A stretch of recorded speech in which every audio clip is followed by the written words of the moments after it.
பரலோகத்திலே வாசமாயிருக்கின்ற எங்கள் தேவனே, எங்கள் பிதாவே, உங்களை துதிக்கின்றோம், சோத்தரிக்கின்றோம். பிதாவே, எப்பொழுதுமே உங்களுடைய சித்தத்தை செய்வதற்கு ஏற்றவாறு ஞானமுள்ள இருதயத்தை தந்து, பிதாவாகி தேவனே, நீங்கள் பரிசுத்தராக இருக்கிறீர். பிதாவே, தொடர்ந்து எங்களை ஆசீர்வதித்து உங்கள் தயவு ஒத்தாசை எங்களுக்கு தரும்படியாக வேண்டுதல் செய்கின்றோம்.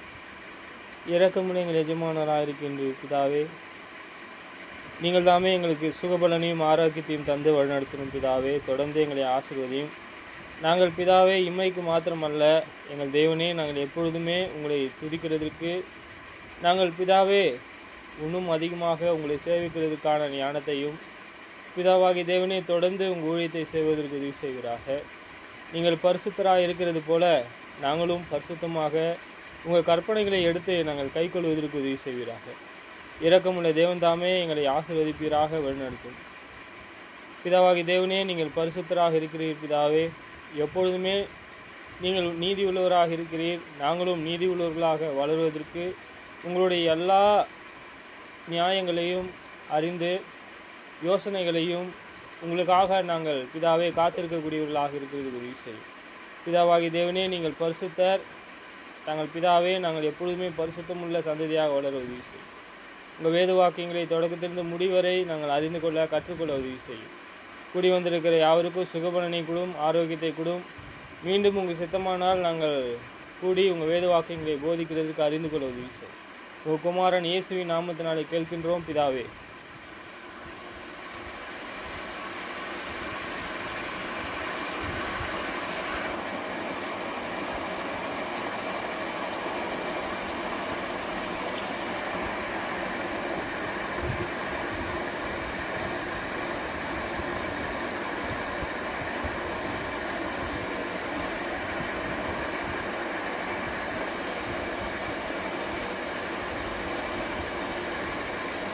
அப்பொழுது இங்கே எது பார்க்கணுன்னா, தானியேல் புஸ்தகம் 12:8 பார்க்க போகிறோம்.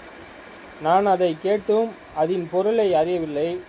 ஆகையால் என் ஆண்டவனே, இவைகளின் முடிவு என்னமாயிருக்கும் என்று கேட்டேன். அதற்கு அவன், தானியேலே, போகலாம்.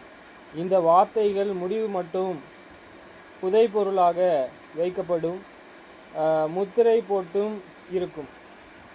அநேகர் சுத்தமும் வெண்மையுமாகப்பட்டு புடமிடப்பட்டவைகளை விளக்குவார்கள். துன்மார்க்கரோ துன்மார்க்கமாய் நடப்பார்கள். துன்மார்க்கரில் ஒருவனும் உணரன் ஞானவான்களை உணர்ந்து கொள்வார்கள்.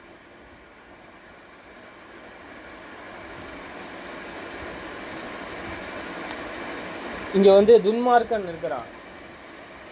இங்கே தானியலுக்கு என்னன்னா, முதல்ல நேற்று நம்ம பார்த்துருக்கோம். அதற்கு அவன் தானியலை நோக்கி இந்த வார்த்தைகள் என்னன்னு அவருக்கு புரியல. அவர் சொல்கிற அந்த புஸ்தக சுருள் சரி, அந்த ஒரு தூதன் இருக்காங்க, அந்த தூதன் எடுத்துக்கொள்ளப்படுறாரு. அவர் இன்னும் அறியாமல் இருக்கிறாங்க. அந்த புஸ்தகத்தில் முத்திரை போட்டு முடிக்கிறாங்க. இது எதுவரையும் இருக்குன்னு கேட்குறாரு. இது போகட்டும், ஆனால் இது கடைசி காலத்தில் வெளிப்படக்கூடிய ஒன்றாக இருக்குது. நம்ம வெளிப்படுத்தல் புஸ்தகத்தெலாம் பார்த்தோம். இங்கே சொல்கிறாரு, அதற்கு அவன், தானியேலே, போகலாம். இந்த வார்த்தைகள் முடிவு மட்டும் புதை பொருளாக வைக்கப்படும். புதை பொருள்லாம் என்ன? நம்ம தேடுவோம்ல, இங்கே எங்கேயாவது புதையல் கிடைக்குமா அப்படின்னு சொல்லிட்டு. சில ஊரில் சில நாட்டிலெல்லாம் புதை பொருள் தேடுறாங்க. ஒன்றுமே ஏன் அப்படின்னா, அங்கே இருக்குன்னு சொல்லிட்டு நிறைய நம்பிக்கையாக இருக்கும். இல்லைன்னா இந்த பூமியை நோண்டுறாங்க, ஒரு ஆர்காலஜிஸ்ட் டிபார்ட்மெண்ட்லாம் இருக்குல்ல, அவங்க எதுலையாவது பார்த்து சொல்கிறது தான். ஒரு ஆசையில் நான் அவங்க தேடக்கூடிய அந்த காரியத்தில் சொல்கிறார், புதை பொருளாக வைக்கப்படும், முத்திரிக்கப்படும். அது எப்படி முத்திரிக்கப்பட்டு இருக்கும் அப்படின்னா, முத்திரை அப்படின்னா ஒரு அதிகாரம். முத்திரை அப்படின்னா, இப்போது பவுலானவர் ஒரு புஸ்தகத்தை வாங்கிட்டு என்ன செய்கிறாருன்னா, அங்கே போயிட்டு அந்த புஸ்தகத்தை வாங்கிட்டு வந்தாருன்னா, இஸ்ரவேலர்களை கிறிஸ்தவர்களை எளிதாக நியாயம் விசாரித்து கொள்ள முடியும். பவுலானவர் அப்படி தான் இருந்திருக்காரு. ஏன் அந்த புஸ்தகத்தை வாங்கணும்னா அதில் அதிகாரம் இருக்குது, புரியுதுங்களா? இப்போ முத்திரைன்னு சொல்லும் பொழுது ஒரு உயர்பட்ச அதிகாரம் இருக்கிற அந்த அதிகாரத்தை இவர் வாங்கிக்கிறார். தரி கூட அப்படிதான். அவர் வந்து இஸ்ரவேலர்கள் போயிட்டு தேவனுடைய ஆலயத்தையும் அலங்கத்தையும் கட்டணும். நெகேமியாவிலையும் போயிட்டு நெகேமியா என்ன பண்ணுறாரு, அவர்கிட்ட இருந்தது எல்லாத்தையும் வாங்கி அவர் எல்லாமே கொடுக்குறாரு. கொடுத்து மரங்கள் எல்லாமே கொடுக்குறாரு. போயிட்டு நீங்கள் உங்கள் தேவனுக்கு கட்டுங்க அப்படின்னு சொல்லிட்டு அனுப்பிச்சி வைக்கிறார். அதோடு மட்டும் கிடையாது, அவர் என்ன சார், அவர் கைப்பட எழுதிய ஒரு லெட்டரு, அதில் அவருடைய முத்திரை மோதிரத்தை வச்சு அனுப்புகிறார். அதிகாரம், முத்திரைன்னா சீல், அதிகாரம். சரி, நம்ம எங்கே பார்க்குறோன்னா, அநேகர் சுத்தமும் வெண்மையுமாக்கப்பட்டு புடமிடப்படுவார்களாய் விளங்குவார்கள். துன்மார்க்கரோ துன்மார்க்கமாய் நடப்பார்கள். துன்மார்க்கரில் ஒருவனும் உணரான், ஞானவான்களோ உணர்ந்து கொள்வார்கள். இவங்க எப்படி அப்படின்னா, இது வந்து இப்போ மட்டும் கிடையாது, அந்த தானியேல் மட்டும் சொல்கிறக்கூடிய காலத்தில் இல்லை, இப்போயும் அப்படி தான் இருக்குது. துன்மார்க்கத்தை செய்கிறான்னு தான் சொல்கிறார். அநேகர் நிறைய பேர் என்னவா இருக்கிறாங்க, ஆவிக்குரிய வகையில் நம்ம ஒரு எக்ஸாம்பிள் எடுத்துக்கலாம். ஆவிக்குரிய வகையில் நம்ம ஒரு எக்ஸாம்பிள் எடுப்போம், இயேசு எடுக்கலாம், பவுல் எடுத்துக்கலாம்.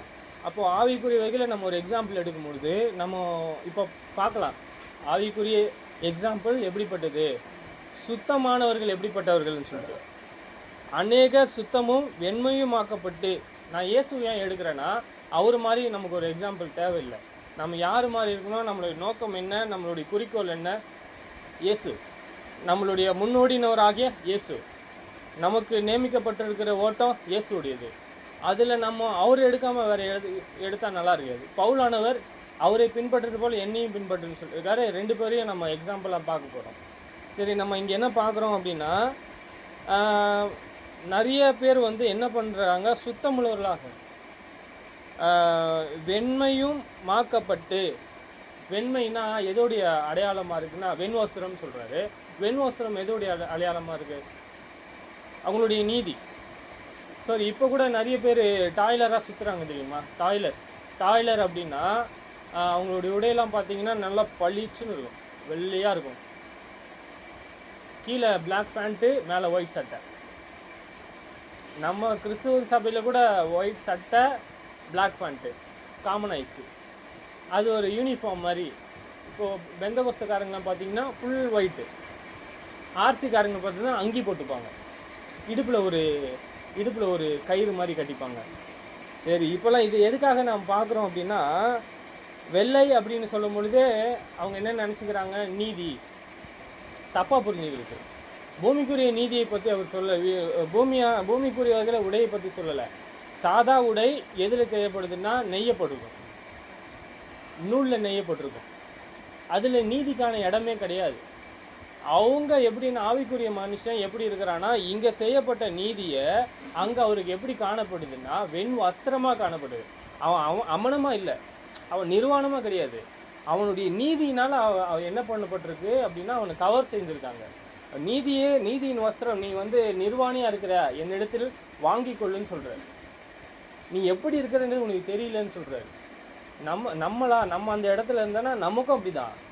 அந்த சபையாருக்கு சொல்கிறாரு, நீ வந்து எப்படி இருக்கிற, சுகபோகமாக இருக்கிற, என்னிடத்துல எதுவுமே குறை இல்லைன்னு சொல்கிற. உங்கள்கிட்ட குறை இருக்குது, ஆதியில் செய்த கிரியை செய், நீ மறந்துட்டேன்னு சொல்கிற. நம்ம எதுக்கு பார்க்குறோன்னா, வெண்மையும் ஆக்கப்பட்டு, யார் வெண்மை ஆக்கப்பட்டிருக்காங்க, சோதிக்கப்படுறவங்க தான். எதனால சோதிக்கப்படுறாங்க, இயேசு கிறிஸ்துவினால வரக்கூடிய சோதனை.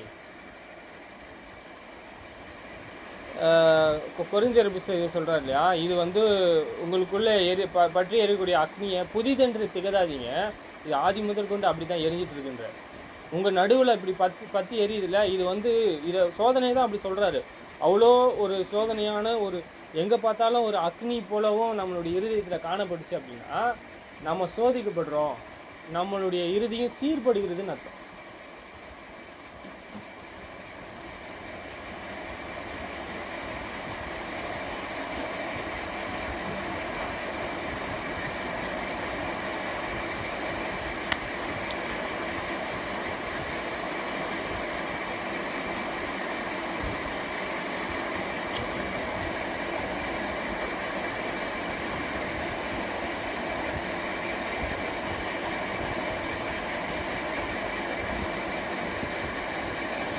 இங்கே 17 பார்க்கலாம். 1 பேதுரு 1:19 குற்றமில்லாத மாசற்ற ஆட்டுக்குட்டியாகிய கிறிஸ்துவின் விலையேறப்பெற்ற இரத்தத்தினாலே மீட்கப்பட்டீர்கள் என்று அறிந்திருக்கிறீர்களே.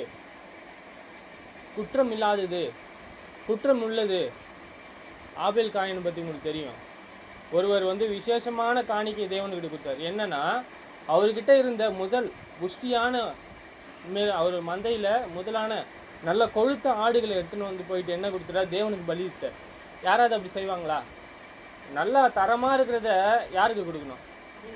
தேவனுக்கு கொடுக்கணும். இது அவருக்கு எப்படி தெரிஞ்சுது? ஆதாம் ஏவாளுக்கு அப்புறம் அவங்க யாரு கற்பித்திருக்கா? பிரமாணம். அவங்களுக்கும் பிரமாணம் இருந்தது. சாப்பிடக்கூடாதுன்னு சொல்ற அந்த பிரமாணம் இருந்தது போல அவங்களுக்கு என்ன இருந்துச்சு? அவங்களுக்கு மோசையினால் மட்டும் கிடையாது. நீங்கள் சாப்பிடாதீங்க, தேவனே சொல்றாரு, கட்டளை கொடுக்குற, நீ சாப்பிடாதீங்க, எல்லாமே சாப்பிடு, ஆனா அதை மட்டும் சாப்பிடாது. அது என்னவா இருக்கு? கட்டளை. ஆமா, உன் சகோதரன் எங்கன்னு கேட்குறாரு. அவன் சகோதரன் பாதுகாக்கணுன்றதான அர்த்தம். எங்க உன் சகோதரன் எங்கன்னு கேட்கும்போது அவருக்கு என்ன தெரியுது? உன் சகோதரன் எங்க விட்டு வந்தான்னு கேட்குறாரு. அதுதான் அர்த்தம். எங்க அவரு அப்போ அவர் நம்ம என்ன சொல்றாரு அப்படின்னா, நீ உன் குற்றம் இல்லாத ரத்தத்தை சிந்திட்டான். அப்போ அந்த ரத்தம் என் இடத்துல கூப்பிடுது, எங்க உன் சகோதரர் என்ன பண்ண நீ அப்படின்னு. கொண்டுட்டார்ல, பொறாமையினால வயலில் கொண்டுட்டார்ல. சரி, இப்போ அது என்ன, எதுக்காக நான் பார்க்குறேன்னா, அது குற்றமுள்ள ரத்தமா குற்றம் இல்லாத ரத்தமா? குற்றம் உள்ளது, குற்றம் இல்லாதது. எப்படின்னா, ஆமாம், அவர் எந்த தப்பையும் செய்யலையே. அதுக்கு தேவனுக்கு முன்பாக நீதியாக தான் இருந்தார். இங்கே அதே போல தான் இயேசு கிறிஸ்துவம். அந்த அளவுக்கு இல்லை, அவர் பாவம் செஞ்சாரோ பாவம் செய்யல, அது மாதிரி இல்லை. இந்த ரத்தம் பார்த்தீங்கன்னா, உங்கள் குற்றமில்லாத மாசற்ற ஆட்டுக்குட்டி ஆகிய கிறிஸ்துவின் விலையேறப்பெற்ற இரத்தத்தினாலே. குற்றம் உள்ளது, குற்றம் இல்லை. அதுக்காக தான் பார்க்குறோம். குற்றம் ஒன்றுனா, நான் ஒரு குற்றம் செய்து அடிக்கப்படுவது. தேவனுடைய நோக்கத்தை செய்வதற்காக வந்திருக்காரு. மரியாளுடைய வயிற்றில் பிறந்து இதுவரையும் அவருடைய ஊழியத்தை செஞ்சிருக்காரு. தேவனுடைய ஞானத்தினாலே அவருடைய ஆவியினால நிரப்பப்பட்டிருக்காரு. நிறைய ஆவி அவருக்கு தேவன் கொடுத்துருக்காரு. பரிசுத்த ஆவியானவர் கிடையாது, நிறைய ஆவி தேவனானவர். ஏசாயா புத்தகத்தில் வாசிக்கிறோம். அவருக்கு எவ்வளோ ஆவி இருந்துச்சு, உணர்வுள்ள ஆவி இருந்துச்சு, தேவனுடைய ஞானத்தின் ஆவி இருந்துச்சு. இப்போ நிறைய விவரிக்கிறார். அவர் என்ன செஞ்சார்? இந்த அடிப்படுவதற்கான ஒரு சூழ்நிலை ஏன் அவருக்கு வந்திருக்கு? ஏன் அப்படின்னா, அவர் இரத்தத்தினாலே பாவ மன்னிப்பாகிய மீட்பு உண்டாகணும். தேவனுக்கு ஒரு நோக்கம், பர்பஸ். இயேசுவுக்கு ஒரு கோல் இருக்கு. என்னன்னா, இயேசு பிதாவை பிரியப்படுத்தணும், அவர் சொன்ன கற்பனைகளை கை கொள்ளணும், நமக்கு எக்ஸாம்பிள் இருக்கணும், அவர் சிலுவையில் மரிக்கணும். இதுதான் அவருடைய சித்தம். உங்களுக்கு தெரியாத போஜனம் எனக்கு இருக்குன்றார். என்ன தெரியுமா? என் பிதாவை பிரியப்படுத்துன்றார். குற்றமில்லாத மாசற்ற ஆட்டுக்குட்டியாக கிறிஸ்துவின் விலையேறப்பெற்ற இரத்தத்தினாலே மீட்கப்பட்டீர்கள் என்று அறிந்திருக்கிறீர்களே. மீட்பு அப்படின்னா தப்பாக எடுத்துக்கூடாது. எதுலேருந்து நாங்கள் அடிமையா இல்லையே, ஒரு காலம் ஒருவருக்கும் அடிமையா இல்லைன்றாங்க. பாவம் செய்கிறவன் பாவத்திற்கு அடிமையாக இருக்கிறான். சரி, இப்போ அவங்க பேசிக்கொண்டு இருக்கிறவர் இயேசு கிறிஸ்துவாக இருக்கார். நாங்கள் ஆபிரகாமின் சந்ததின்னு சொல்கிறாரு. என்னுடைய உபதேசம் உங்களிடத்தில் இடம்பெறவில்லைன்னா நீங்கள் கொலை செய்ய தேடுறீங்கன்னு சொல்லி. ஆபிரகாம் இப்படிப்பட்ட கிரியை செய்யல. அப்போ அவங்க என்ன செய்யணும்னா, மனம் திரும்பணும். மனம் திரும்புவது அப்படின்னா அந்த தவறை விட்டு நீங்குவது, திரும்பி நன்மை செய்யும். இயேசுவே தான் கர்த்தர் என்பதாக ஏற்றுக்கொள்ளும். பவுலை ஏற்றுக்கொண்டாரு. அவர் குற்றம் செஞ்சார். நான் என்ன செய்யணும்? பாவ மன்னிப்பு பெற்று நீ என்ன செய்ய, ஞானஸ்தானம் பெற்றுக்கோன்னு சொன்னோன்னே எடுத்துக்கினார், மனம் திரும்பிட்டார். பேதுரு அவரும் ஒரு யூதன். நான் பாவியான மனுஷன், இங்கே என்கிட்ட வரீங்க. யூதன் தான் அவங்க, மீன் பிடிக்கிறவங்க. இங்கே நிறைய பேர் இருக்காங்க. இப்போ அவர் போதகர் என்று எல்லாருக்கும் அறிவாங்க. ஏன்னா அவர் அனைதினமும் போதிச்சுட்டு வந்துன்னு இருக்காங்க. போதகர் அவர் எஸ். சரி, நான் அப்போ அந்த அர்த்தத்தில் தான் அவர் பாவின்னு சொல்கிறாரு.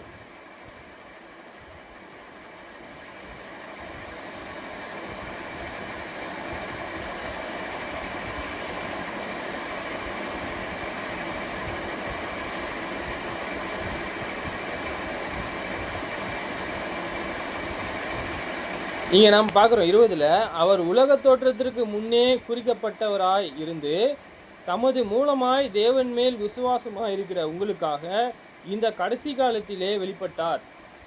உலக தோற்றத்துக்கு முன்னே குறிக்கப்பட்டார். என்ன அப்படின்னா பிதாவினுடைய சித்தம் செய்வதற்காக குறிக்கப்பட்டதுன்னா மார்க் பண்ணுது. தேவன் இவர்களுக்கான ஒரு நோக்கம் இருக்குது. இயேசுவானவர் இங்கே பிறக்கணும். அவர் சிருஷ்டிகராக இருந்திருக்காரு. ஆதியில் வார்த்தையாக இருந்திருக்காரு. அந்த வார்த்தை சிருஷ்டியாக இருந்திருக்கு. சிருஷ்டிக்கு காரணமாக இருந்திருக்கு. உருவாக்கப்பட்டிருக்காரு. அதுக்கப்புறம் அவர் இயேசு கிறிஸ்துவாக பிறக்கணும். அந்த மரியாளுடைய வயிற்றில் யூதர்களுக்கு யூதயா மக்களுக்கு பெத்லகேமில் அவர் பிறக்கணும். கர்த்தத்துவம் அவர் தோளின் மேல் இருக்கும். அவர் அதிசயமானவர். தீர்க்க தரிசனம் உரைச்சிருக்கல, எல்லா தீர்க்க தரிசன வாயினாலும் உரைக்கப்பட்டிருக்கு.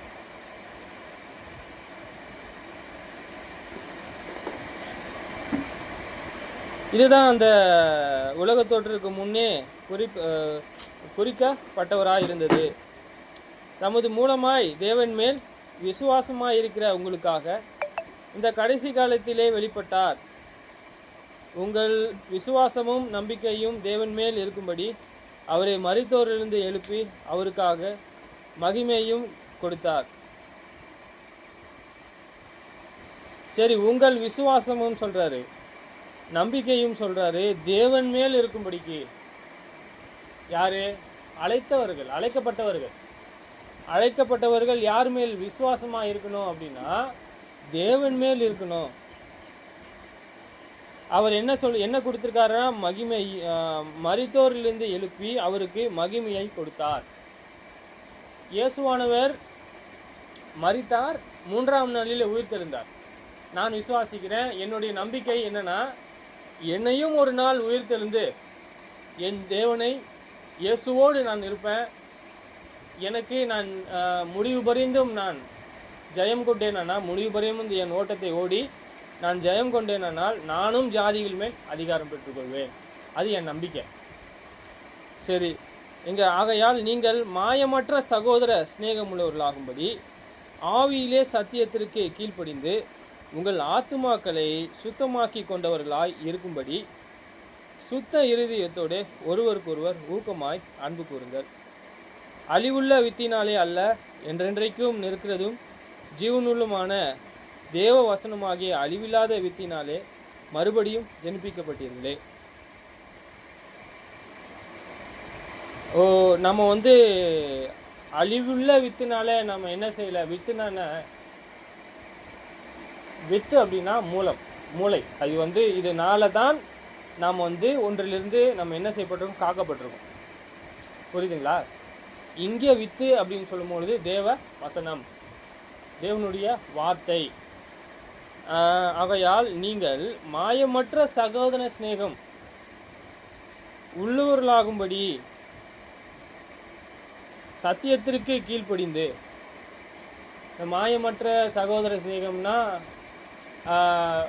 மாற்றி தவறா நம்மளுடைய இருதயத்தை தவறா புரிந்து கொண்டவர்கள், இல்லைன்னா நம்மளிடத்தில் ஏதோ ஒன்று பிடிக்காதவர்கள், நம்மை குறித்த தவறாக புகார் சொல்லலாம், தவறாக பேசலாம்.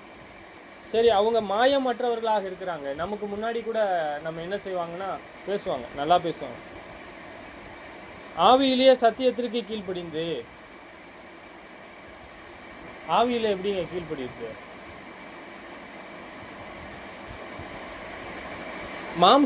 மாம்சமும் ஆவிக்கும் எப்படி வெவ்வேறாக இருக்கு?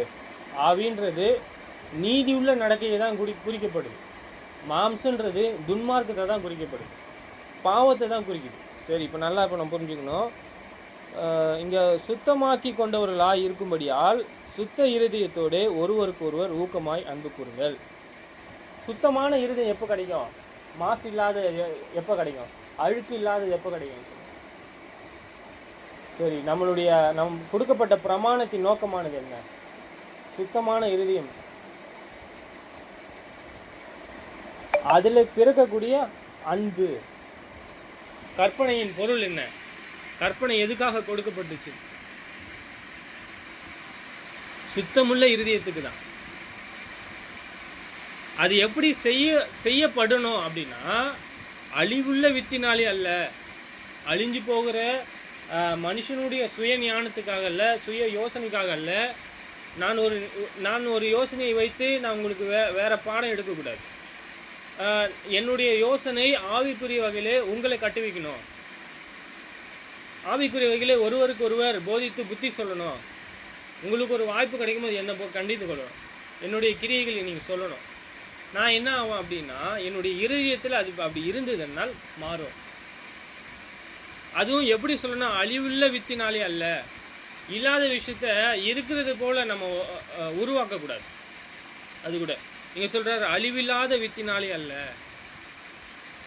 அவங்க எப்படி காத்துக்கொள்ள போகிறாங்க அப்படின்னா, அழிவில்லாத வித்தினால அதை காத்துக்கொள்ளணும். சொல்கிறாரு, என்றென்றைக்கும் நிற்கிறதும் ஜீவனுள்ளதுமான தேவ வசனமாகிய அழிவில்லாத வித்தினாலே மறுபடியும் ஜனிப்பிக்கப்பட்டீர்கள்.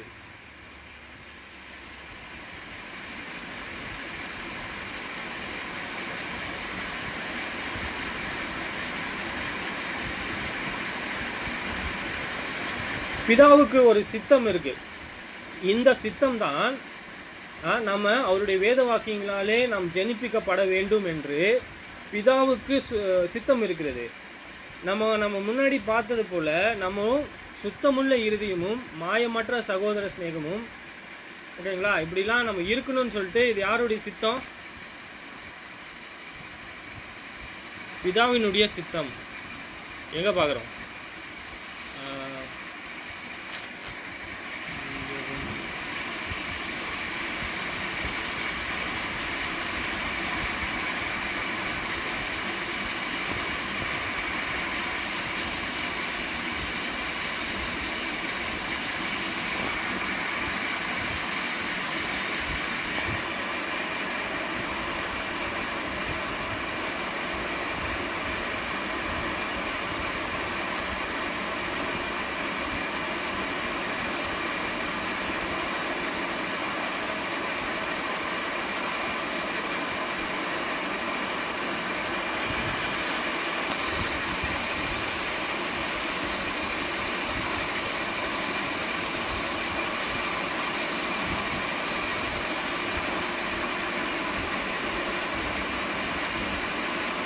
சரி, இங்கே நம்ம என்ன பார்க்குறோன்னா 1 பேதுரு 1:21.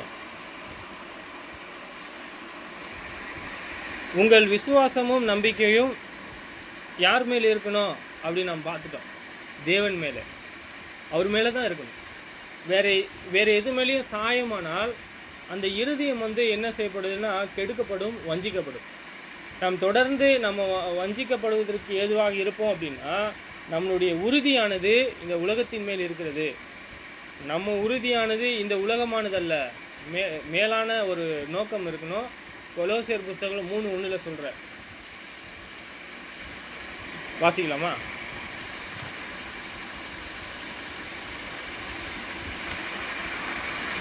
நீங்கள் கிறிஸ்துவோடு கூட எழுந்து உண்டானால் கிறிஸ்து தேவனுடைய வலது பாரத்தில் வீற்று இருக்கும் இடத்தில் உள்ள மேலானதை தேடுங்கள், பூமிக்குரியவைகள் அல்ல, மேலானவைகளை நாடுங்கள். ஏனெனில் நீங்கள் மரித்தீர்கள், உங்கள் ஜீவன் கிறிஸ்துவோடனே தேவனுக்குள் மறைந்திருக்கிறது. எங்கே சொல்கிறாரு அப்படின்னா, கிறிஸ்துவோடு கூட நான் எழுந்திருக்கேன். இயேசு சொல்கிறாரு, நான் பாவம் செய்கிறேன் அப்படின்னா, நான் பாவம் செய்கிறதுனால பாவத்துக்கு மறிக்கிறேன். இங்கே சொல்கிறாரு, நான் ஜீவனை நீதியை செய்கிறேன், நான் இயேசுக்காக நான் என்ன செய்கிறேன்னா மறிக்கிறேன். நான் இதை செய்ய மாட்டேன், இனிமேட்டு நான் இந்த பாவத்தை செய்ய மாட்டேன். ஒவ்வொரு முறையும் நான் பாவம் செஞ்சு நான் வந்துடுவேன். நம்ம அதுக்காக அழைக்கப்படலை, பாவம் செய்யக்கூடாதுன்னு அழைக்கப்பட்டிருக்கோம். கிறிஸ்து தேவனுடைய வலது பாரஸ்தில் வீற்றிருக்கும் இடத்திலே நம்மளுடைய நோக்கம் பாவம் செய்வோமானால் இந்த இடத்தில் தான் இருக்குது. அப்போது வீற்றிருக்கும் இடத்தில் உள்ள மேலானதை தேடுங்கள்.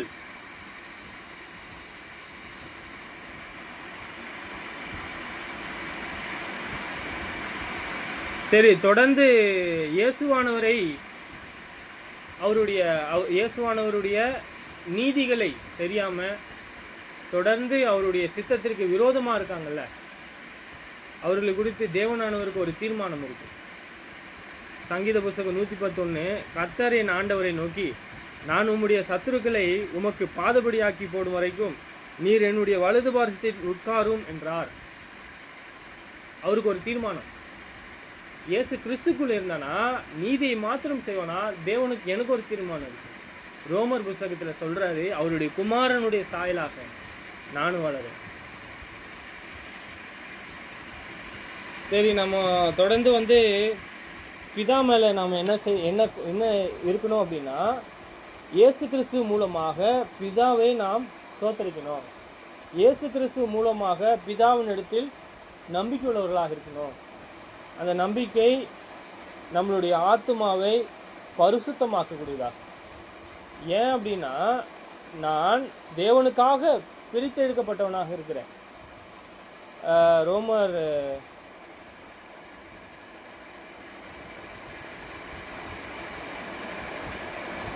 இதுலேயே ரோமரில் 1 பேதுரு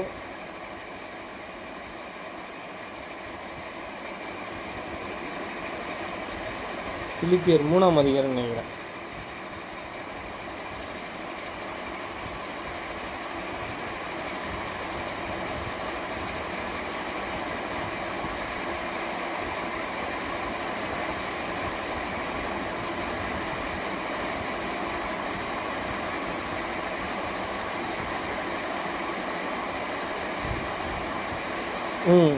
இங்கே பவுலானவர் நம்ம இயேசுவை குறித்து நம்ம பார்த்துருக்கோம். இயேசுவானவர் பிதாவுக்காக அவருடைய மகிமையை இழந்துட்டு வந்துட்டாரு நம்ம பார்த்தோம். அவர் சிருஷ்டிகராக இருந்திருக்காரு. அவர் பிதாவினுடைய சாயலாக இருந்திருக்காரு. அதை விட்டுட்டார். கொள்ளையாடின பொருளாக எண்ணாமல் வந்துட்டார். சாரி, இங்கே பிலிப்பியர் 3:6 சொல்கிறாரு, பவுலுக்கு இருந்தது எல்லாம் நஷ்டம்னு விட்டாராம். ஆகிலும் எனக்கு பலமாயிருக்கிறவைகள் எவைகளோ அவைகளை கிறிஸ்துவுக்காக நஷ்டம் என்று எண்ணினேன். அது மாத்திரமல்ல, என் கர்த்தராகிய இயேசு கிறிஸ்துவை அறிகிற அறிவின் மேன்மைக்காக எல்லாவற்றையும் நஷ்டம் என்று எண்ணிக்கொண்டிருக்கிறேன்.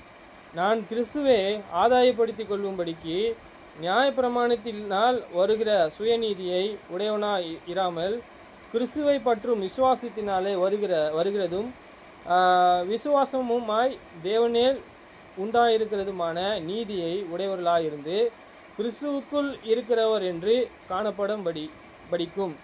இப்படி நான் அவரையும் அவருடைய உயிர்த்தெழுதலின் வல்லமையையும் அவருடைய பாடுகளின் ஐக்கியத்தையும் அறிகிறதற்கும் அவருடைய மரணத்திற்கு ஒப்பான மரணத்திற்குள்ளாகி எப்படி எனினும் நான் மரித்தோர் இருந்து உயிர்த்தெழுந்ததற்கு தகுதியாகும்படிக்கு அவருக்காக எல்லாவற்றையும் நஷ்டம் என்று விட்டேன், குப்பையுமாக எண்ணுகிறேன்.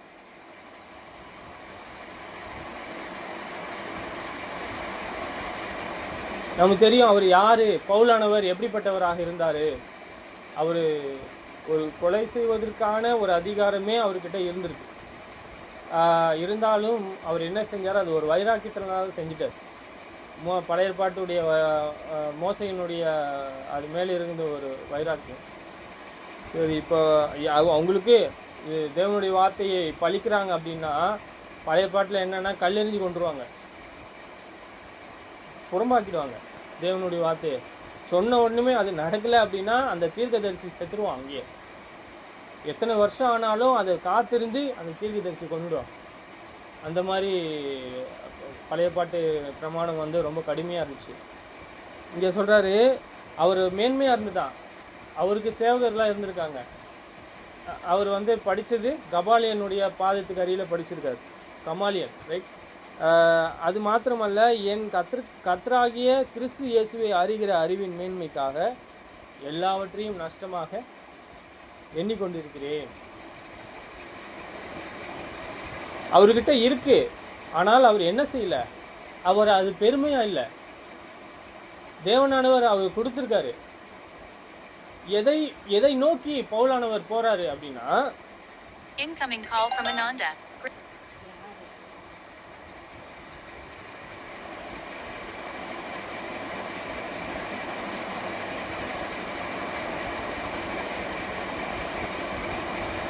எதை நோக்கி பவுல் போறாரு நீங்க பார்க்குறோம்.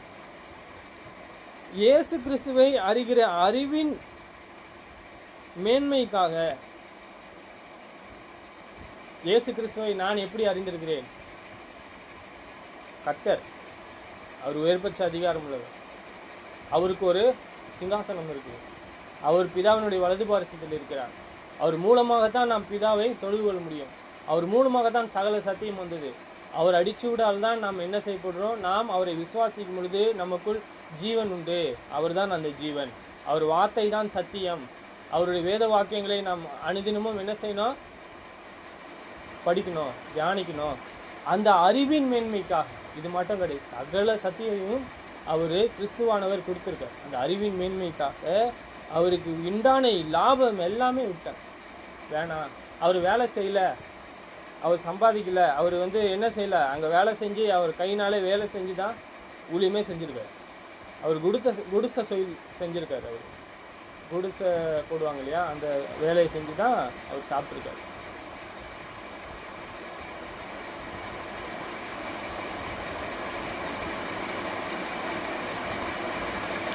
சரி, இங்கே உலகத்தில் நிறைய பேர் என்ன செய்வாங்கன்னா, ஒரு மனுஷனை புகழும் பொழுதோ, ஒரு மனுஷனை மேன்மையாக்கும் பொழுதோ, ஒரு மனுஷனை இது பண்ணும் பொழுது என்ன செய்வாங்க அப்படின்னா, ஒன்றை பார்க்கல ஒன்று கனவீனமாக இருக்கும், கனமாக இருக்கும். ஆனால் சொல்கிறாரு, நான் கிறிஸ்துவை ஆதாயப்படுத்தி கொள்ளும்படிக்கு ஒன்று அவர் இது என்ன செஞ்சுட்டாருன்னா, ஒன்று விட்டுட்டார். ஒன்று ஆதாயப்படுத்தி இந்த உலகத்தை விட்டாரா? இவருக்கு லாபமாக இருந்த காரியங்களை விட்டார்.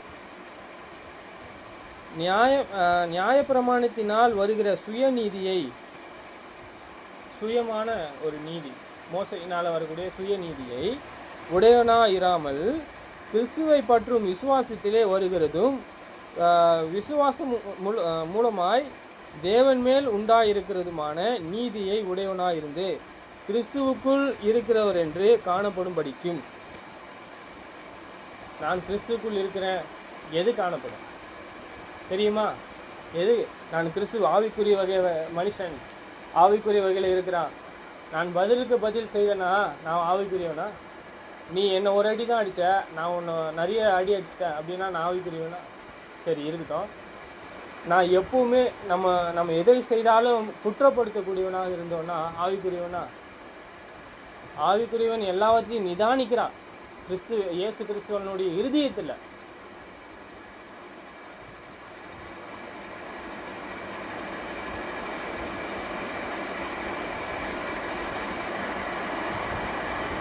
சரி, நம்ம இங்கே பார்க்குறோம். இவர் எப்படி அவருடைய ஆவிக்குரிய வளர்ச்சி இருக்கிறது என்பதை நாம் பார்க்குறோம். இயேசுவினுடைய வளர்ச்சியும் இங்கே பவுலுனுடைய வளர்ச்சியும் எவ்வளோ அற்புதமாக இருக்குது. எவ்வளோ நாம் கற்றுக்கொள்வதற்கான ஒரு சூழ்நிலை தேவனான வைத்திருக்கார். ரெண்டு பேர் இருதயத்தையும் காணும் பொழுது நாமும் அப்படிப்பட்ட இருதயத்தில் இருக்கணும். அறிந்து கொள்ள வேண்டிய பிரகாரமாக அறிந்து கொள்ளணும்.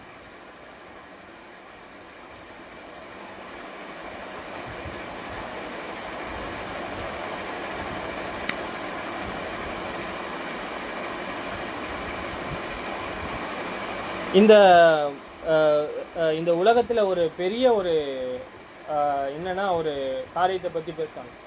பிக் பேங் தெரியுமா? பிக் பேங் அப்படின்னா பெரிய வெடிப்பிலிருந்து இந்த உலகம் தோன்றப்பட்டது. அப்படிலாம் தோன்றப்படலை. ஒரு குரங்குலேருந்து ஒரு மனுஷன் உண்டாகலை. நாங்கள் பார்த்தோம் இப்போது காலையில் கிளாஸை. ஒரு குரங்குலேருந்து வரல. என்னுடைய அப்பா அம்மா எப்படி வந்தாங்கன்னு தெரியும் எனக்கு. அவங்க எப்படி இருக்காங்கன்னு நடந்துக்கிறாங்கன்னு தெரியும். ஆவிக்குரிய வகையில் எப்படி வளர்கிறாங்கன்னு எனக்கு தெரியும். நான் பார்த்துருக்கேன். உண்மையுள்ள ஒரு சகோதரனும் அவங்க குடும்பமும் எப்படி இருக்கிறாங்கன்னு நான் பார்க்குறேன். அவங்களுடைய தாத்தா எப்படி இருக்காங்கன்னு நான் பார்க்குறேன். எப்படி இருக்காங்க? மனுஷனாக தான் இருக்கிறாங்க. மனுஷனாக சுற்றுறாங்க, மனுஷனாக வராங்க. குரங்குலேருந்து அப்படி மியூட்டேட் ஆகி வரல. ஃபஸ்ட்டு நான் புரிஞ்சுக்கணும். அவங்க என்ன சொல்கிறாங்கன்னா, ஒவ்வொரு அணுவும் அது தன்னைத்தானே உருவாக்கி வந்தது. அது முற்றிலும் பொய்யான ஒரு விவாதம். தேவன் சொல்கிறாரு ஆதி ஆகமத்தில்,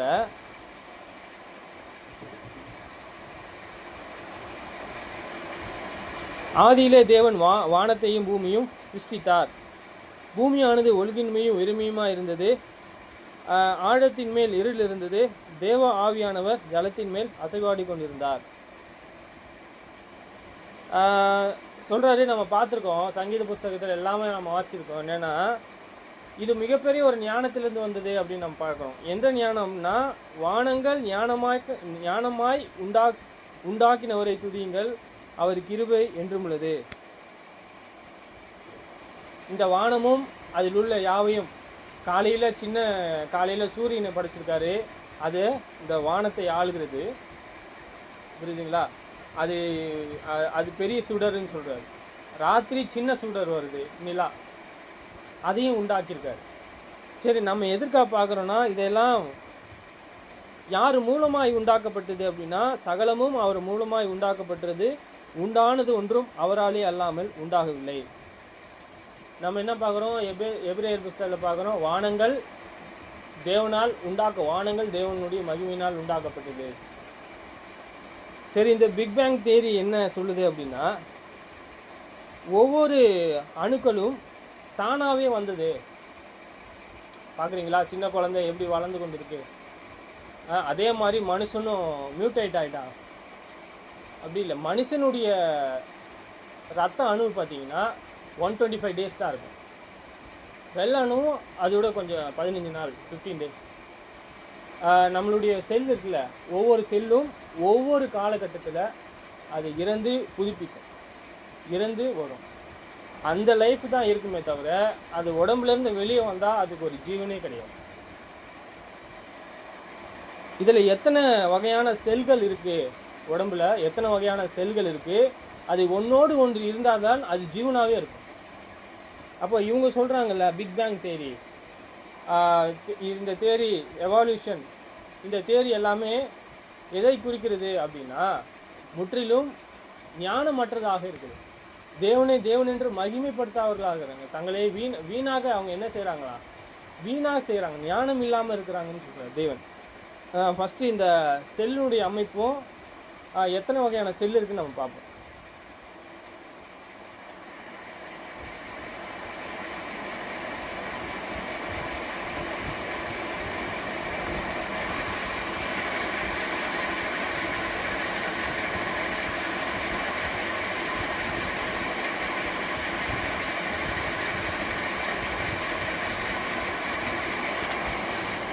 பார்க்குறீங்களா? இது பார்க்குறீங்களா?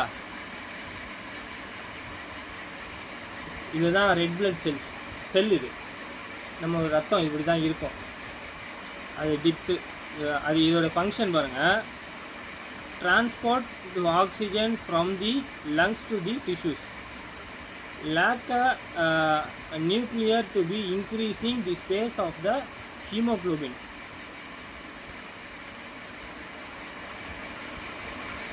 இது வந்து என்ன சொல்கிறாங்க அப்படின்னா, இதோடைய அமைப்பு, இதோடைய வேலைப்பாடு எப்படி இருக்குன்னா, இது ஒரு இடத்துலேருந்து ஒரு இடத்துக்கு காற்று, இந்த பிளட்டு என்ன பண்ணுது அப்படின்னா, ஒரு இடத்துலேருந்து இன்னொரு டிஷ்யூக்கு காற்றை கொண்டு போகும். இங்கே லங்ஸ்லேருந்து வேறு இடத்துக்கு காற்றை கொண்டு போகுதுன்னு சொல்கிறாங்க. இப்போ இந்த டிஷ்யூவும் உயிரோடு இருக்கணும்னா என்ன தேவை அப்படின்னா, ஆக்சிஜன், காற்று. இந்த காற்றை நீங்கள் எதை கட்டி இருக்கு, இந்த மாம்சத்துக்கு இந்த காற்றை கொண்டு போகிறது இந்த பிளட்டு. இந்த மாம்சம் இல்லைன்னா இந்த பிளட்டு மட்டும் என்ன ஆகும், போயிடும், வேஸ்ட்டு.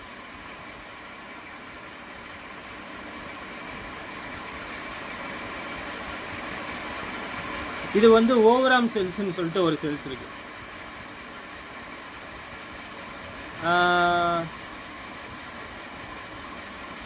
இது வந்து நேவரோ செல்ஸ் இங்கே இருக்குல்ல, இங்கே ஸ்பைனல் கார்டில் இருக்கும் நேவரோ செல்ஸ். போன் மேரோ இருக்குல்ல, மஜை, அதில் ஒரு செல்ஸ் இருக்கும். ஆண்களுக்கு இருக்கக்கூடிய விந்தணுவில் ஒரு செல்ஸ் இருக்கும். இது வந்து ஸ்மூத் மசில் செல்ஸ். நம்ம மசில் இருக்குல்ல, தசை நாறு, தசை இதெல்லாம் சொல்லுவாங்கள்ல, அதில் இருக்கக்கூடிய ஒரு செல்ஸ். இந்த தசையும் இந்த எலும்பும் இல்லைன்னா இது உருவாகுமா, ஃபேம் செல்ஸ் உண்டாகாது. அவன் வந்து ஆணாகவே இருக்க மாட்டான். ஏன்னா உடம்புல இந்த தசையில் உள்ள ரத்தமும் நரம்புகள் எல்லாமே இயக்கமாக இருக்கும். சரி, இது எல்லாமே என்னவா இருக்குது அப்படின்னா ஒன்றோடு ஒன்று அமைக்கப்பட்டு தான் இருக்கும். அவங்க சொல்கிற மாதிரி தனியாக ஒரு செல் இருக்குது, அதுலேருந்து ஒன்று வரும், ஒன்றுமே வராது.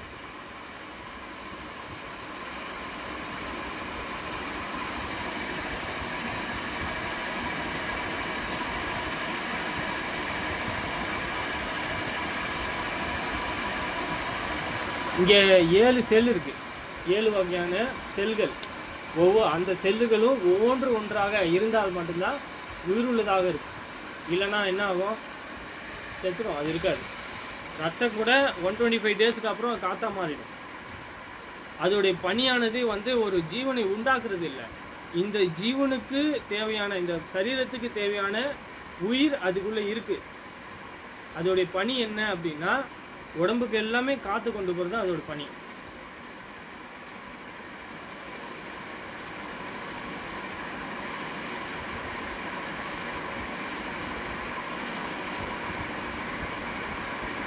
இங்கே பார்த்தீங்கன்னா ஓவராம் செல்ஸ்னு ஒன்று இருக்குது. இது என்ன function, observation and secretion. Function is the linking of the interactions, respiration to a track.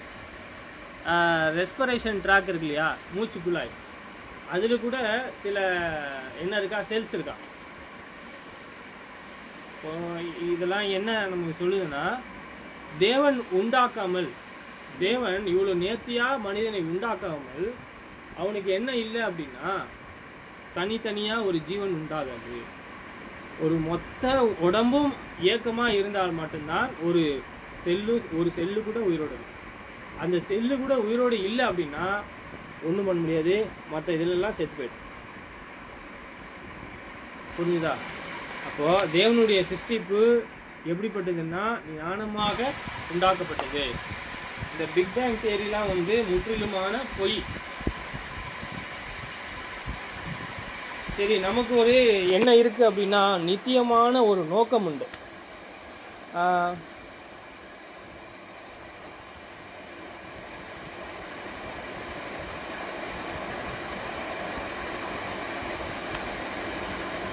தேவன் சிருஷ்டிகர் என்பதை நாம் என்ன செய்யணும் அப்படின்னா, தேவன் சிருஷ்டிகர் என்பதற்கு என்ன செய்யணும் அப்படின்னா அவருடைய நீதியை செய்யணும். அவர்கள் தேவனை அறிந்தும் அவர்களை தேவனென்று மகிமைப்படுத்தாமலும் சோத்தரியாமலும் இருந்து தங்கள் சிந்தனைகளினாலே வீணரானார்கள். உணர்வில்லாத அவர்களுடைய இருதயம் இருளடைந்தது. சரி, இவர்கள் எப்படிப்பட்டவர்களாக இருக்கிறாங்க அப்படின்னா உண்மையாக தேவனுக்கு என்ன செய்கிறாங்க?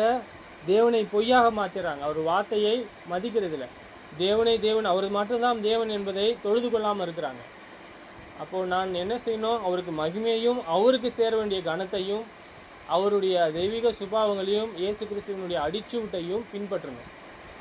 இயேசு கிறிஸ்துவின் அடிச்சூடு பின்பற்றணும்.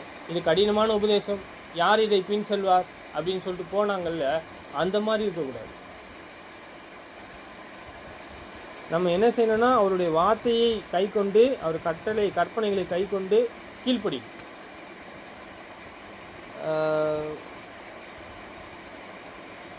சங்கீதம் 53.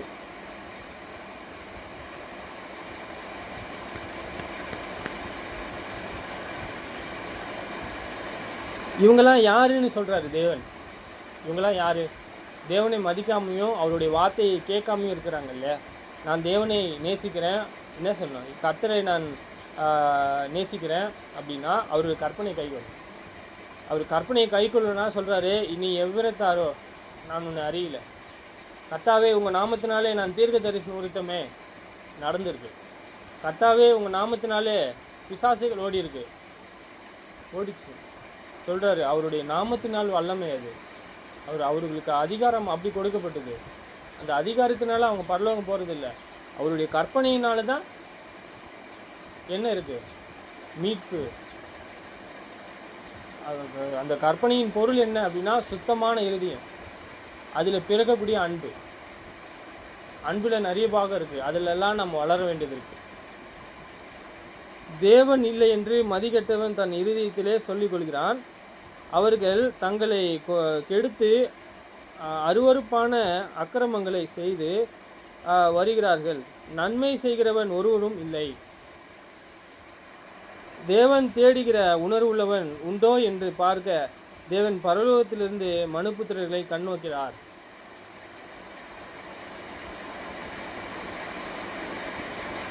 தேவன் சொல்கிறாரு, தேவன் இல்லை, அவருடைய செயல் இல்லை, அவர் ஒன்றும் இல்லை, ஜாதிகளுக்குள்ளே அவர் எதுவும் சேருது கிடையாது அப்படின்னு சொல்கிறாங்கல்ல. அவர் தேவன் என்று மகிமைப்படுத்தாங்க இருக்காங்களா. அவங்க சொல்கிறாரு, அவன் மதிகட்டவன். அப்போ யார் தேவனை தேடுறாங்க அப்படின்னு சொல்லி தேவனானவர் என்ன செய்கிறாராம்? உணர்வுள்ளவன், தேவனுடைய வார்த்தையை உணர்வுள்ளவனாக கை கொள்றவனை தேவன் தேடுறார் இந்த உலகத்தில் எங்குமே.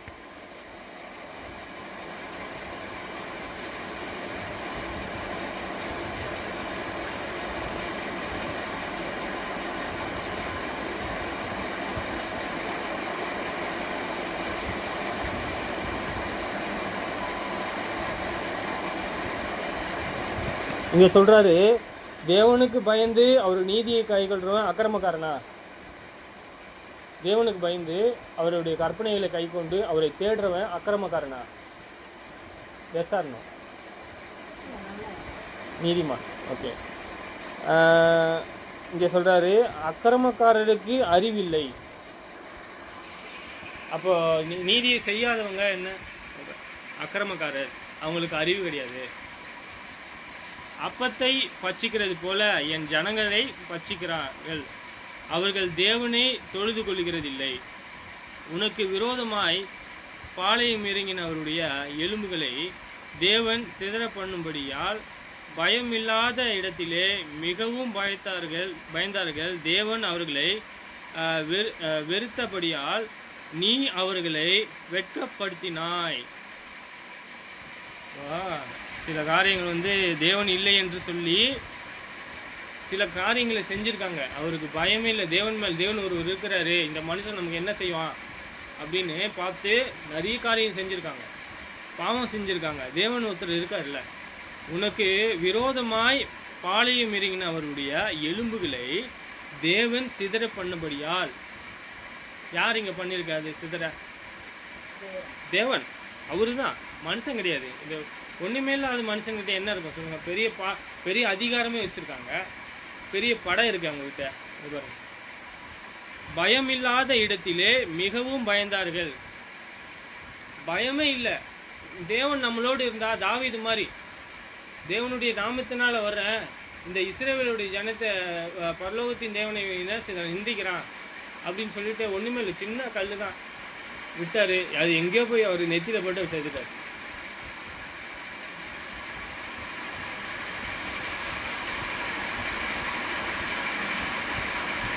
சரிங்க, தேவன் ஒருவரோடு இருந்தால் என்ன செய்யலாம்?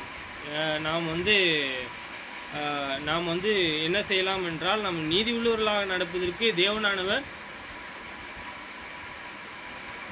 எல்லா வழியும் நமக்கு கொடுக்கக்கூடியவர்களாக இருக்கிறார். சீயோனிலிருந்து இஸ்ரவேலருக்கு ரட்சிப்பு வருவதாக. தேவன் தம்முடைய ஜனத்தின் சிறையிருப்பை திருப்புவது. யாக்கோபுக்கு களிப்பும் இஸ்ரவேலர்களுக்கு மகிழ்ச்சியும் உண்டாகும்.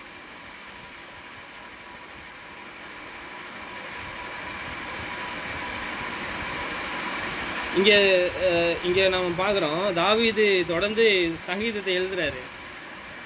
தேவனே உமது நாமத்தின் நிமித்தம் என்னை ரட்சித்து உன் வல்லமையினாலே எனக்கு நியாயம் செய்யும். தொடர்ந்து அவருடைய நம்பிக்கை பாருங்க. அவர்கிட்டையும் படம் இருக்கு, அவர்கிட்டையும் 600 பேர் இருக்காங்களா? 600 பேர் இருக்காங்க. அதெல்லாம் பராக்கிரமசாலிங்க. தேவன் அவரோடு இருக்காரு. அவர் தேவனே இவங்க அழியணும் அப்படின்னு நினச்சி கேட்டாருன்னா செஞ்சிருவார். அவர் மேற்கொள்ள உதவி செய்வார் மையா. ஆனால் சொல்கிறாரு, தேவனே உமது நாமத்தின் நிமித்தம் என்னை ரட்சித்து உமது வல்லமையினாலே எனக்கு நியாயம் செய்யும்.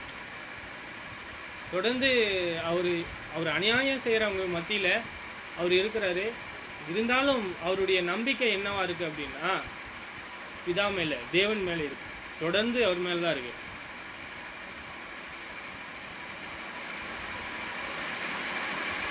அவர் தொடர்ந்து தேவனிடத்தில் விண்ணப்பத்தை கேட்குறாரு. என்ன கேட்குறாரு பாருங்க? தேவனே என் விண்ணப்பத்தை கேட்டு என் வாயின் வார்த்தைகளை செவி கொடும்.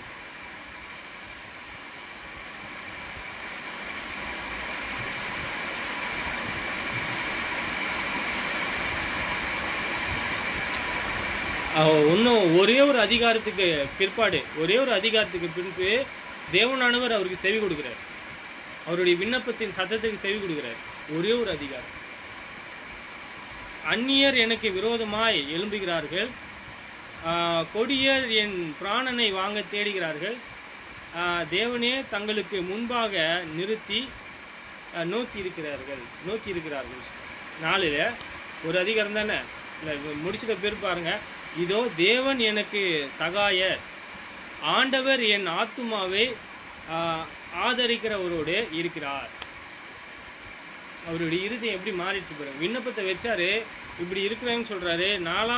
ஒரு வசனத்துக்கு அப்புறம் சொல்றாரு, தேவன் எனக்கு சகாயர். அவருக்கு செவி கொடுத்த காரியமா இருக்கு.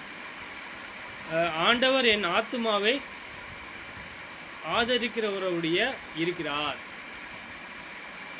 சரி, நாமும் தேவனுடைய எப்பொழுதுமே நாம் தேவன் மேலே என்னவா இருக்கணும்? முன்பு நாம் என்ன பார்த்தோம்? தேவன் மேலே நம்பிக்கையுள்ளவர்களாக இருக்கணும் நாம் பார்த்தோம்.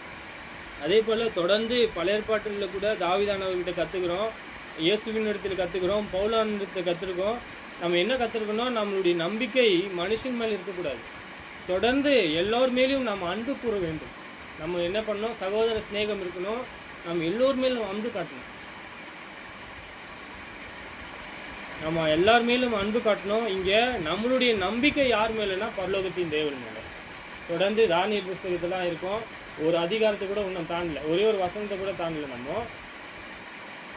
அதை முடிக்கக்கூடிய தருவாயில் தான் இருக்கணும். சரி, நம்ம மீண்டும் அப்புறமா பார்க்கலாம். ஜெபம் செய்வோம். பரலோகத்தில் வாசமாயிருக்கின்ற பிதாவே, இரக்கமுள்ள தேவனே, உங்களை துதிக்கின்றோம், சோத்தரிக்கின்றோம். இரக்கமுள்ள தேவன்தாமே எங்களை பாதுகாத்து தொடர்ந்து எங்களை ஆசீர்வதியும். இரக்கமுள்ள பிதாவே, எங்கள் நம்பிக்கை எப்பொழுதுமே எங்கள் பிதா மேல் இருக்கிறதற்கும் எங்கள் இயேசு கிறிஸ்துவின் மூலமாக எப்பொழுதுமே உங்களை மகிமைப்படுத்துவதற்கு உதவி செய்யும். இரக்கமுள்ள தேவனே, இந்த நாளை கூட எங்களுக்காக கொடுத்த உங்கள் இரக்கத்திற்காக நன்றி. எப்பொழுதுமே உங்களை சேவிக்கவும் ஞானத்தையும் அறிவையும் உணர்ந்து கொள்வதையும் தரும்படியாக செய்கின்றோம். இரக்கமுள்ள பிதாவே, நீங்கள் பரிசுத்தர், அந்த பரிசுத்தத்திலே வளர உதவி செய்யும். அன்புள்ள எங்கள் தேவன்தாமே எங்களை ஆசீர்வதிப்பீராக. பிதாவாகிய ராஜாவே, நீங்கள் ஒருவரே தேவன். பிதாவே, உங்களுக்கு சரியானது இல்லை என்பதை நாங்கள் அறிந்திருக்கிறோம். பிதாவே, நீங்கள் ஒருவரே பரிசுத்தர். நீங்கள் மிகப்பெரிய தேவன். எவ்வளோ பெரிய அற்புதங்களை எங்கள் சரீரத்துக்குள் வைத்திருக்கிறீர், உலகத்தில் வைத்திருக்கிறீர். உலகமே ஒரு அற்புதமாக இருக்கிறது. பிதாவாகி தேவனே, நீங்கள் பரிசுத்தர். உங்களை தேடுவதற்கும் உணர்ந்து கொள்வதற்கும் உங்கள் ஞானத்தை அறிந்து கொள்வதற்கும் போதுமான ஞானத்தை தந்து வழிநடத்தும். பிதாவே, ஏதோ எங்களுக்கு பூமிக்குரிய தேவையை தந்து, பிதாவாகி தேவனே, எப்பொழுதுமே உங்களை மகிமைப்படுத்தக்கூடிய பிள்ளைகளாக இருக்க உதவி செய்யும். உங்கள் ஊழியத்தை செய்ய உதவி செய்யும். பிதாவே, நீங்கள் பரிசுத்தர். இந்த உலகத்தில் உங்களை விட பிதாவே ஒரு வல்லமை உள்ளவர் இல்லை என்பதை நாங்கள் அறிந்திருக்கிறோம். ஜாதிகள் பிதாவே எவ்வளோ பெரிய ஜாதியாக இருந்தாலும் நீங்கள் பிதாவே அவர்களை கட்டுப்படுத்தவும் அவர்களுடைய இருதயத்தை நீங்கள் திருப்பவும் கூடும் என்பதை அறிந்திருக்கிறோம். பிதாவாகி ராஜாவே, நீங்கள் பெரியவர். உங்களுடைய நீதிகளை நாங்கள் கைக்கொள்ள உங்களுடைய சித்தத்தை செய்வதற்கு எங்கள் இயேசுவை போல நாங்களும் வளருவதற்கு உதவி செய்வீராக.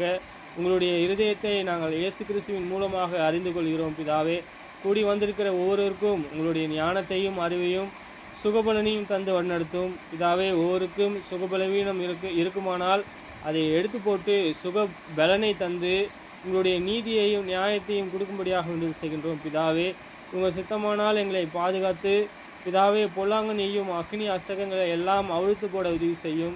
நீங்கள் பரிசுத்தராக இருக்கிறது போல நாங்களும் பரிசுத்தமுள்ள பிள்ளைகளாக வாழ்வதற்கு உதவி செய்வீராக. பிதாவாகி தேவனே, நாங்கள் பிரிந்து போனாலும் உங்கள் இரக்கம் எங்களோடு இருக்க உதவி செய்யும். பிதாவே, தொடர்ந்து எங்களை பாதுகாத்துக்கொள்ளும். உங்கள் ஊழியத்தை செய்ய உதவி செய்யும். பிதாவே, நாங்கள் கூடி வருவதற்கு ஒரு இடத்தை தந்து வழிநடத்தும். குமாரன் இயேசுவின் இனிய நாமத்தில் கேட்கின்றோம் பிதாவே. சூத்திரம்.